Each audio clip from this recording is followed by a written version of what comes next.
read about my country, my great country, which has given birth to leaders like the Buddha, Ramakrishna, Mahatma Gandhi, Pandit Nehru,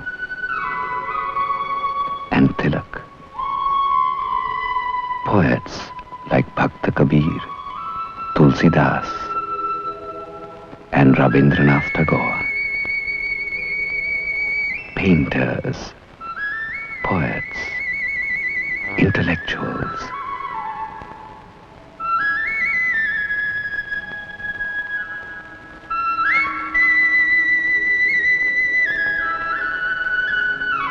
Our country has had the best and greatest, and I'm proud to be the heir of such a great heritage.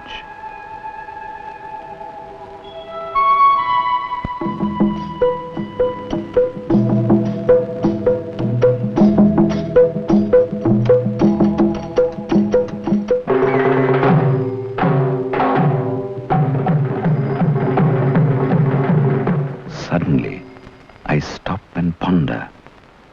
Alongside such achievement and development and progress,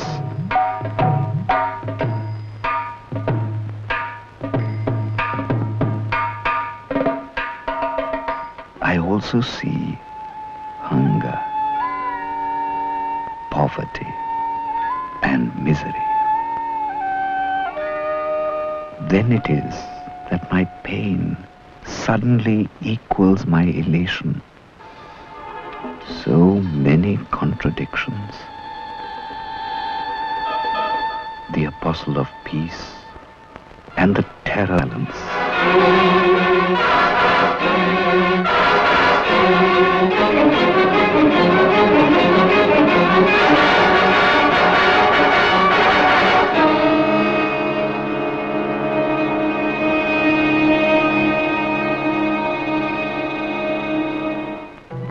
The architectural genius of the Taj Mahal,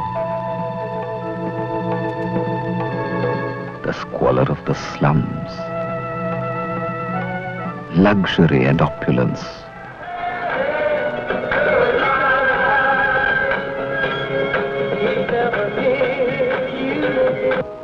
and the tragedy of malnutrition. And I am confused. Why these contradictions? Why? Why? Why? I delve into the past, into the history of other countries.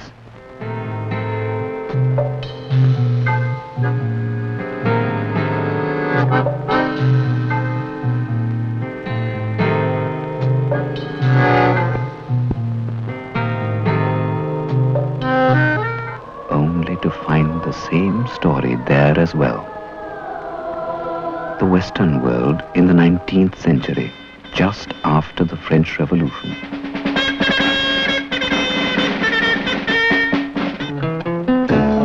An age of invention, of industrialization, of progress. The age of Renaissance.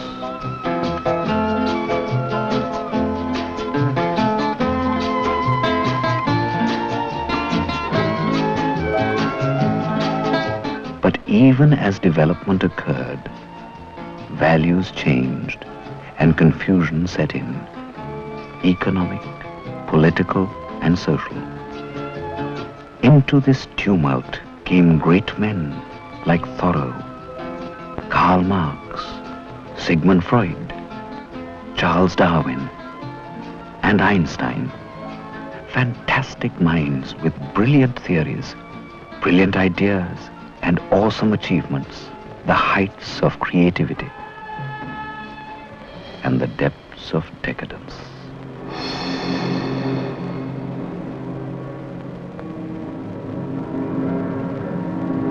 But if these contradictions are all pervading, then is our destiny doomed?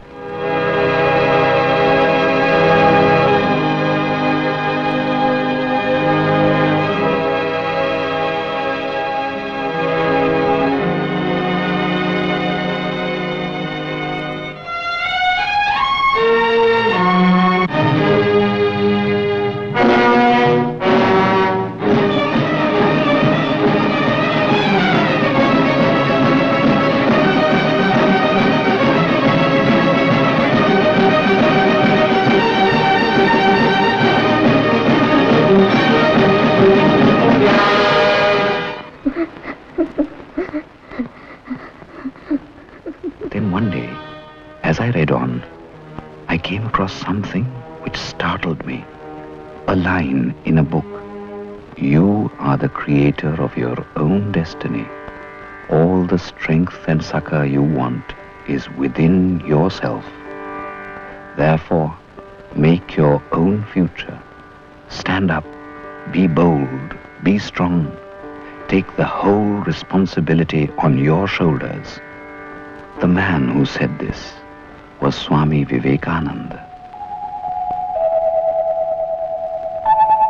Known as Narendranath Datta, a resident of North Calcutta, a student of the General Assembly Institution, now known as the Scottish Church College. A young man, a lover of Wordsworth and Shelley, conversant with the teachings of Herbert Spencer, Stuart Mills, Kant, Hegel, Descartes, Home. Intelligent, educated, and brilliant.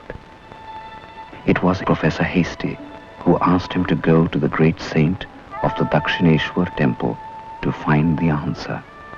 He went and met Sri Ramakrishna, the saint of the temple. The saint then inspired him with the cause that was to become his life's work. Work not for personal salvation, but for the salvation of the poor. For the service of the poor is the service of God. Narendranath then set out to explore his country by foot to discover its inner heart.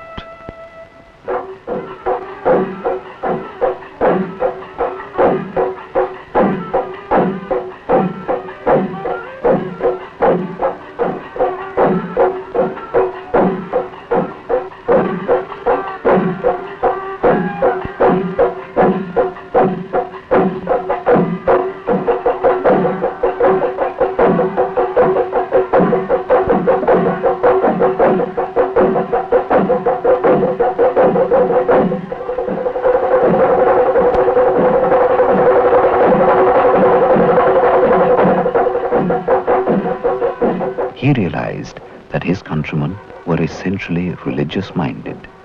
Spirituality was in their blood, that the village was the real temple of humanity. And he was deeply moved by the simplicity of village folk, by poverty, by the hunger of these Amritasya Putra, the sons of God. No, they were one with the gods themselves.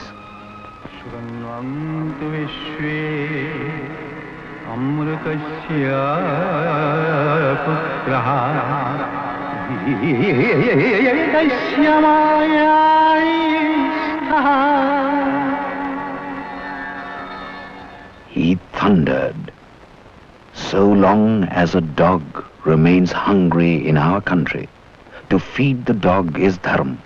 All else is adharma. So long as millions live in hunger and ignorance, I hold every man a traitor who, having been educated at their expense, pays not the least heed to them. But how does one serve the poor?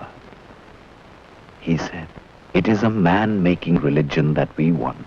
It is a man-making education all around that we want. As I continued to explore the life of the Swami, I felt my spirit stir at the strength of his convictions. Our young men must be strong. Be strong, my young friends. That is my advice to you.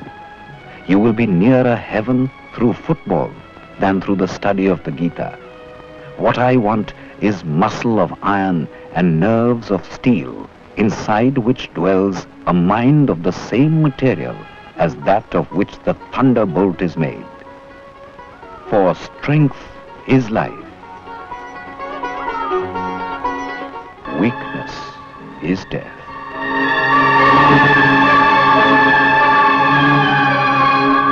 And if you conquer fear, then heaven is within your reach. Friends, I do not seek my personal salvation.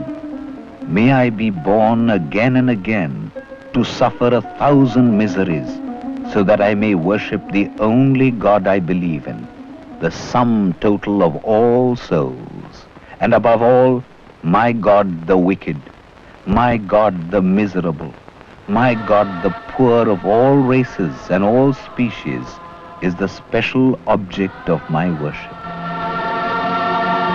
It is a great privilege for all of us to be allowed to do anything for the world. In helping the world, we are really helping ourselves.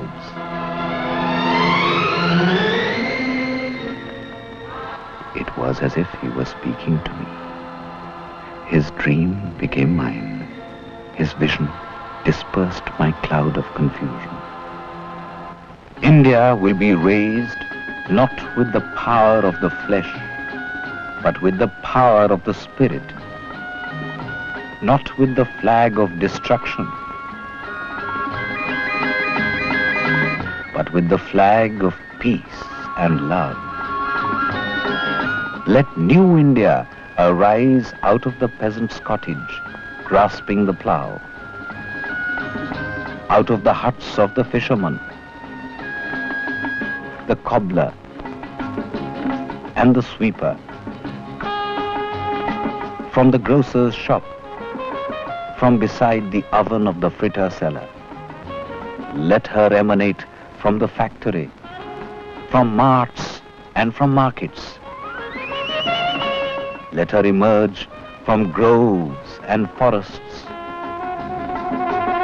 from hills and mountains. Bring all the forces of good together. Do not care under what banner you march.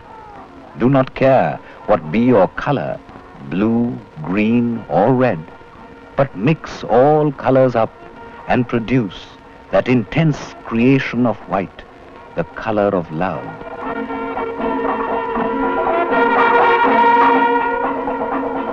Ours is to work.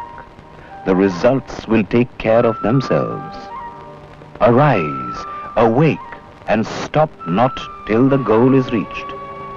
For you are the creator of your own destiny.